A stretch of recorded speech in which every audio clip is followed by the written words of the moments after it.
wants a treat?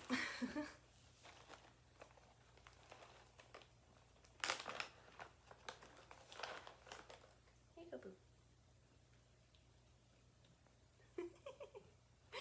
Hi everyone, I'm Haley. This is Knitter Kitten Crafts. You can find me on Instagram and Ravelry, and I'm a knitter based in DC. And today I want to show you everything I've made in 2022. And you just saw Boo, my sweet little sidekick. So she's going to help me show you everything I've made. So let's kind of chat a bit first. I wanted to talk to you about kind of my stats. So last year in 2021, I finished 2 wearable sweaters. And this year in 2022, I finished 5, including one that I just finished at the end of December, but not including a couple smaller tees and other projects. So I'm so excited with how much my knitting has kind of grown and progressed. I did take a bit of a break from knitting this year. I switched to painting for a little while. I was working at an art store and I just got really involved in watercolor and gouache. So comment below if you're also a painter, and check out my Instagram if you want to see some of the stuff that I've painted over the past year, because this is only going to be a video about knitting. So with that, let's get started. We can talk about a couple smaller things I've made. Like I said, I didn't knit from about February, March through June. So during that time, I made 2 or 3 really smaller things that I'm just gonna quickly show you. Boo is very excited about this, clearly. I just wanna quickly show you my smaller stuff before we get into the exciting stuff, which is the sweaters. So let's start with something I'm really excited about. I'm excited about this cowl. So this is something that I had been working on. It was a very long-term work in progress with my fingering weight sock yarn scraps. I was making these granny squares, and obviously you can see it's just kind of a mishmash of whatever was in my stash. I think this is around 30 squares. I'm not exactly sure. And then what I did that I found super exciting is that I picked up the edge and I knit the ribbing on. So I feel like that adds a really finished, kind of polished look to this project that you don't really get sometimes from crochet. Crochet is my first love. I started out as a crocheter and I've made so many granny square blankets, kind of to the point where I don't really need that many crochet items in my life right now. But I am really hoping to get back to crochet in 2023. I've been looking at the Ariana cardigan by Christoffers, and I'm so excited to make it. It's a granny square cardigan where you pick up the ribbing, really similar to this, and I really, really like the kind of polished look that the knitted ribbing adds to the granny squares. So that's this first project. This is a really long-term whip. I ended up picking up the ribbing in probably September, but I started the squares honestly who knows when. So really happy to have this no longer as a work in progress. Let's quickly move on to socks. So I'm not a sock gal. I know so many people knit. I've seen on Instagram 50, 70 pairs of socks in a year, which to me feels so overwhelming. I was really proud to have made 2 pairs. I really like knitting holiday themed socks. So you can probably guess, this is Valentine's Day and this is Halloween. And these are the Magic Heel Sock by, Boo is screaming. I feel that socks for me are more of a product knit than a process knit. I do not like the process of knitting them, but I love wearing my hand knit socks, and I wear them so often. You can kind of probably tell with this one. I wear them into the ground. And they're the first kind of projects that I really was not precious with, and I just wore them. And I really like this heeled construction. I don't want to give too much away because it is a paid-for pattern, but the heel turns out so nicely, and you don't have to do any picking up stitches or heel flap and gusset situation. It's really straightforward, something I could do in the metro. And so most of my sock knitting this past year was knit on my commute. I worked in downtown DC and I kind of live on the edge in the little quieter area. So I was on the metro for about 45 minutes to and from work every day. So these really got me through that for sure. We can move on to beanies, which I have 2 of the same pattern. You can maybe tell I like to knit the same thing over and over, or if I find a designer that I trust, I knit a lot of their patterns just kind of over and over again. I really like wardrobe staples. I don't like anything too kind of wild and crazy so far with my knitting, but hopefully that'll change in the new year. So I did make a bunch of hats this year. Like I said, I took a break from knitting, and while I was kind of on that knitting slump, I was working on beanies. I did gift a lot of them, so I'm not going to focus on gift knits in this video. I'm only going to show you what I have with me, which is 2 beanies that I've made. They're both the same pattern. This is Jason's Cashmere hat by SweetFiber. You can see it's like a really simple little cabled beanie, and it's free on her blog, and I'll link it below. It's also free on Ravelry. And I knit the double brim version for both of them. So this is, again, some thrift store yarn. This is Plymouth. I'll link it below. I'll have the name right here. It's like a Plymouth non-superwash worsted weight tweed that I thought was so cute. It was like maybe $2 at the thrift store. And it turned out so nicely. And I really haven't knit that much with non-superwash, so this was a great experience with that because the drape, the blocking was amazing. This is another deep stash yarn. This is a merino cashmere nylon worsted weight blend from when I worked at a yarn company up in Frederick, Maryland. And the speckles are beautiful, and the drape is wild on this one. So this is kind of my go-to winter hat that I wear just like every day to commute and stuff. I really, really like this one. So 2 beanies.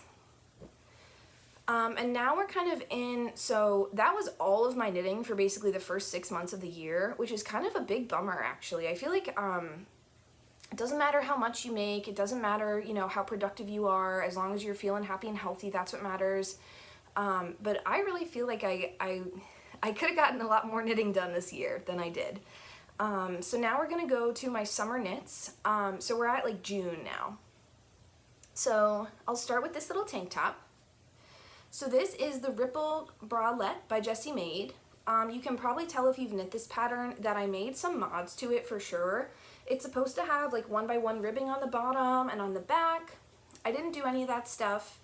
I just kind of knit this as like a little bathing suit cover up. I actually knit this while I was on a trip to the beach this summer, and I just brought this 1 skein of yarn and 1 set of needles, and I kind of whipped it up in like the 10 days I was there, which was really cool. So this is Noro Mirai yarn, and it's like a cotton viscose something silk blend, and obviously it's self-striping, and I love the way the stripes turned out.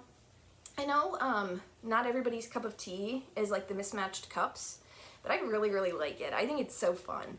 And it serves its purpose super well. I did get a lot of wear out of this over the summer. You can kind of see that it got a lot of wear. So really, really happy with this one. This was like, again, like a 10-day project. So highly recommend this pattern. I'll have it linked below. Yeah, the Ripple Bralette. And then we can get on to my other summer project. So this is the Ripple Crop Top Worsted by Jessie Maed. This is my other summer knit, and this is knit in, I think this is the size large, and I went down a needle size, but I definitely could have like not done that, and it might have fit me like a tiny bit better because it's a bit snug. But I do really, really like this yarn. This is K&C Element yarn by Joann Fabrics. It was on clearance last summer. It's 90% cotton, 10% acrylic. I really hope that they reproduce it this summer, but honestly, who knows? And it's just like the natural color. I think this used 3 50-gram balls of it. It's a heavy worsted weight yarn, and it just turned out really cute. Just a really easy little wearable tee. So this is the second time I've made this pattern, probably the second of many, because I have a bit of cotton yarn to work through in my stash. So probably I'll be cranking out a couple more of these just to kind of wear as basics in the summer. You can see this one's been folded for a minute in my drawer, so ignore the wrinkles. But I highly recommend Jessie Maed. If you haven't made any of her patterns, definitely give them a try. You'll see in the rest of this video with my sweaters that I have made a lot of her patterns, I have to be honest. So that's all my summer knitting, which like I said, like I probably could have gotten away with making more stuff over this summer. I do have one really large work in progress that I worked on in July that I kind of utterly abandoned because it's mohair. So if you watch my previous video, which I'll link up here, you'll see that sweater, which is a mohair sweater that's definitely still very much a work in progress, no sleeves on it or anything, but that is what it is. So moving on, I made 2 wool tees this year. They're both the same pattern. They're both Jessie Maed patterns. Probably sensing a trend. I separated them from my summer knits because they are knit in wool blends. And I do not really feel like they're summer appropriate for DC weather, which if you're from here or you know, it is a swamp here. It gets disgusting. It gets humid and icky and gross. Definitely not wool weather. Honestly, barely like cotton knit weather. Yeah. We don't love it here. But I made 2 Cozy Classic Lights. They're both a Jessie Maed pattern. And this is in Hypothesis Yarns, which I got from the Knothouse up in Frederick, Maryland, which sadly, I'm so sad. That was my first local yarn store and they're actually closing their brick and mortar shop, which is so sad. Definitely gonna have to make it up there before it closes. But anyways, this is Hypothesis Yarns. The color is so pretty. The one thing is you can pretty much directly see exactly where I switched skeins, which is why I stopped the body of this where I did. But it is a bit cropped. So I think I'm gonna have to go back, rip it out to like here, and then do helical knitting for the rest of the body to give it, probably I wanna add like that much length to it. Because you can, I mean, look at that. You can see where I switched skeins, but that's fine, you know, that happens. No shade on the dyer, but definitely something I need to rework a little bit. So, really cute though. And then the second version of that pattern that I made, I'm digging through my pile of sweaters to find it. The second version of that pattern that I made is here. So this is also the Cozy Classic Light, and this is knit in the exact same size, the exact same stitch count, same needle size. But what's wild is the way that this one blocked out versus this one. So this is knit in a merino cashmere nylon blend from Magpie Fibers, which is also up in Frederick, Maryland, which is where I used to live before I moved to DC. And it's so drapey and luxurious and glorious, but it's wild how much it blocked versus this one. This one did get more length because I didn't notice the skein change as much, so I just kept on chugging. And it fits so nicely. It's just, I love this. This got a ton of wear this fall. And I definitely am going to make more of this pattern. You'll see in a second I already have, because I'm the worst. Yeah, I really like Jessie Maed patterns. They are so straightforward. She explains everything in explicit detail, and you know exactly what you're doing when you're reading one of her patterns. That's not everyone's like cup of tea, but it's certainly mine, to be honest. I like to be told exactly what to do. I haven't knit that many, I guess, like complex garments to where I like to be told what to do explicitly in knitting patterns. But yeah, look at the speckles on this one. It's so cute.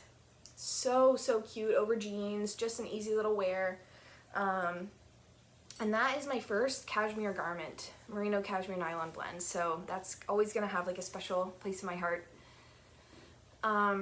So those are the 2 wool tees that I made. I have plenty more wool tees planned for the new year. Here in DC, like I said, it's swampy and disgusting a lot of the time, and we don't have that long of a winter season. So I'm really hoping to crank out a couple tees to wear in the spring and the fall, and even in the winter, because it is 62 degrees today in DC.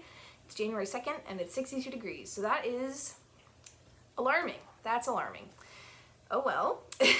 We'll see how much my bulky weight sweaters really get worn this year. Frankly, probably not that much. Also, just a side note, these are the things I made in the past 2 years. Those are the wearable garments I've made. So I am so happy I made this huge heap of stuff this year. It's like a very stark contrast from my knitting in previous years. But now we're on to the star of the show, my sweaters. So this is the Felix cardigan by Amy Christoffers. I finished it literally 2 nights before the end of the year.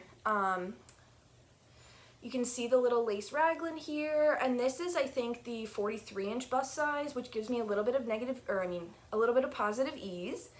And it's knit in Lion Brand Retweed, which is a polyester recycled and wool blend. And it's actually discontinued, I think, so when I found out it was on clearance, I quickly bought up a sweater quantity specifically to make this sweater. Because I really, really wanted to work with this yarn. I don't think you can see it on camera. I'll try to put a close-up picture in. There's little tiny, tiny blue and yellow and red like neps of tweed in here, which is super cute. And the texture really blocked out very nicely. And these are little mother of pearl buttons from the Maryland Alpaca Festival this year, which I had a great time at. Yeah, so that's my most recent sweater FO, but I still have 5 more to show you. So we can start with this little vest. This is the Untuva Slipover by Magpie Knits, and this is knit in 1 strand of fingering and 1 strand of mohair.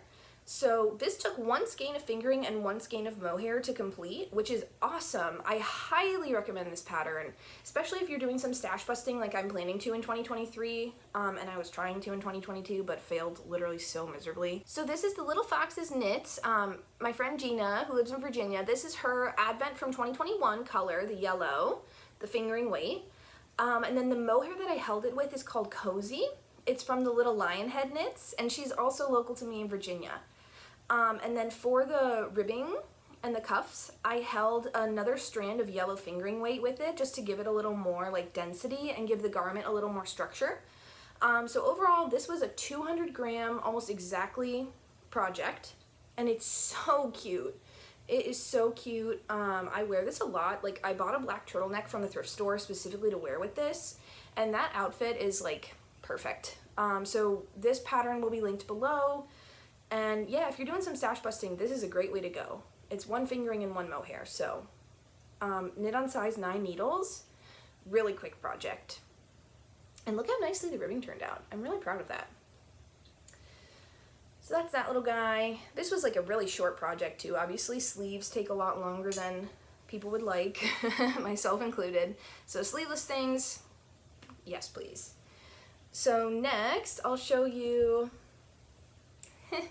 the Cozy Classic Light by Jessie Maed. Shocking, groundbreaking. Who would have thought that I would have made this pattern? So this is the 4th iteration of this pattern for me. This sweater has gotten so much wear, especially with the Christmas season. This is kind of like the most festive sweater that I own actually. So I did wear it a ton in the past like month or two. And this yarn is KnitPicks Stroll Tweed in these really pretty green and white shades. So there's this place near me in Alexandria, in Virginia, it's called Upcycle Creative Reuse Center, and it's like a crafter store, and it's like the most amazing place on earth. So if you're anywhere near me, it is worth going there, 1,000,000%. This yarn was $7 from there. This whole sweater's worth of yarn was $7 from there, and it's KnitPicks, you know, merino nylon sock blend yarn. Cannot say enough good things about this pattern. Obviously, I've made it 4 times. Cannot say enough good things about Upcycle. I've been there a ton. Every time I've gone there, I've found something unique and exciting, or something literally perfect for what I'm planning to make. So, like, hats off to whoever donated this color scheme, because I literally just bought all of the KnitPicks tweed they had and knitted into this sweater. So, thumbs up to whoever picked these colors. Good job. It was not me. I wish I could take credit. I love this sweater. It was not me. This is the size 4. I think the other tees I showed you were size 3. But yeah, this is a size 4. I did size up for the long sleeve version. And I did make full long sleeves. And I knit this on size 4 needles. So it's definitely pretty open, nice, loose, drapey gauge. So I already have yarn to make 2 more of this sweater in the new year. Don't worry about that. It's fine. I'll eventually find a new pattern, but I don't need a new pattern when this one's so awesome, right? So, continuing with the trend of making a couple of the same thing, this is the Aquamar Light by Park and Knit by Park Williams. She's Park and Knit on Instagram. And this is knit in So back in 2018, I had like a huge obsession with single ply yarn. Truly couldn't tell you why now. I think at the time I was very excited about the fact that it was so many yards per dollar, basically. And I didn't really realize, like, you can't really knit a garment that will hold up with single ply sock yarn or single ply fingering weight like that. So this is kind of me attempting to get all of that yarn out of my stash. So this is the Merino Light, Madeline Tosh Merino Light, single ply, held throughout the entire sweater, this dark green color with the white. And then I held all these fingering weight sock scraps with it too. And this is a bottom up construction, so you knit each sleeve and then the body, and then you do a bottom up raglan. So this was a great commute knit too, because the sleeves I brought in the Metro and I just kind of cranked them out on my commute, which was perfect. And I had so many neon sock scraps in stash, but I still did not have enough. So I had to borrow some from a friend, so thank you, Julie. And then I still ran out of yarn here, you can kind of see here. And I had to dip into another neon pink skein I had in my stash. So this project used like probably 700 grams of yarn. It's heavy. I mean, you can feel it, it's heavy. Like versus this one, which is like about 250 grams of yarn. This is like a heavy wool sweater. So up for debate whether or not I'll get a chance to wear this year. Truly, who's to say? It's supposed to be in the 50s and 60s all week here in January. Who's to say if this will ever see the light of day? But it's really cute. I love it. I love neons. And I love a good pooling situation.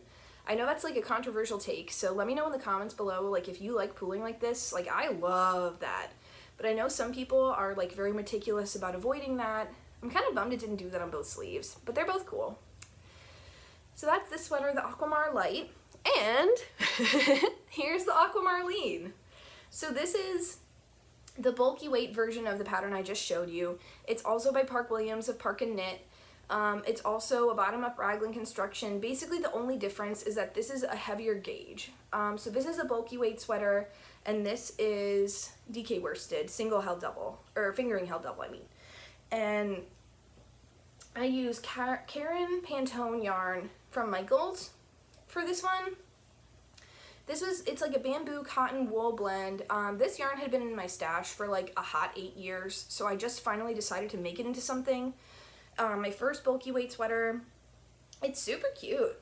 It's really cute. I think this is the size 4, maybe the size 5, but I just did random striping, nothing matches. Kind of love that though. Again, another controversial opinion. I know some people are very meticulous about their striping, which hats off to them. I could never. Yeah, so not much to say that's different about this one. Just to say that you can tell I make the same thing over and over in different colors, but that's fine because I love it. So that's those. And I have one sweater left to show you, which is the Bubble V Crop, also by Jessie Maed. So this is, actually I started another work in progress as my New Year's Eve cast on, which is this pattern again in neon yellow. So I'm a predictable bean, that's okay. And this is Barocco Vintage, which is like an acrylic wool nylon blend. I got it at Looped Yarn Works here in DC, which is where I've been going for my knit night every Thursday. So if you're in the area, definitely come. It's so fun. I've made so many great friends. Anyways, yeah. This is Barocco Vintage, and then this is, the neon pink is Olan Fiber Mills. It is from the Knothouse in Frederick, which is where I used to live. And I designed this sweater color scheme around this pink yarn, which had been in my stash for like 3 or 4 or 5 years, I think.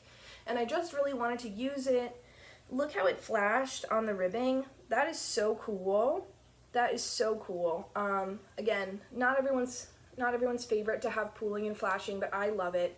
And this is another bottom-up construction. So that is 3 bottom-up sweaters that I knit this year. Probably going to transition more into raglans this coming year because I made 2 raglans and I really like them both. But this is the Bubble V Crop. I did make a bunch of mods to this pattern. I changed the gauge, I changed the armhole depth, which I do regret because the armholes are literally like gigantic. But overall, I'm really, really happy with this project. Obviously, I haven't worn it yet. So this is the one sweater in my collection I actually have not worn. Couldn't tell you why. Other than that, I did make some mods to it, and I'm not sure I'm happy with the mods. But it's a really, really cozy knit. It's kind of like an off-the-shoulder fit, which is super 80s and cute with the colors too. But that was a lot of knitting. And it's really cool to kind of see in front of you everything you've made in the past like 365 days. So I'm really, really proud of all the knits that I've accomplished this year. Definitely this video is like in fun. So if you are feeling like you made a lot more or a lot less, or you're feeling any kind of way about your personal knitting, just remember knitting is super personal to everyone. It's no, you don't get a bonus for knitting more. You don't get docked for knitting less. So definitely don't take it with any kind of personal way. And definitely be kind to yourself and focus on making what you feel will suit your wardrobe the best and suit you the best in the new year. I really learned a lot from kind of transitioning away from like Instagram knitting and into more just knitting things I know will fit into my wardrobe. And because of that, I think that was probably like my biggest goal for 2023, because that was the biggest thing I learned in 2022 is just knit what makes you happy, knit what fits into your wardrobe. Don't stress about what other people have made, what other people are making, how many patterns are coming out every week, or how many people are testing every pattern that comes out. Like, don't put that stress on yourself. Just knit what you feel is beautiful and what you feel makes you happy, and have a great new year. Thanks so much for watching.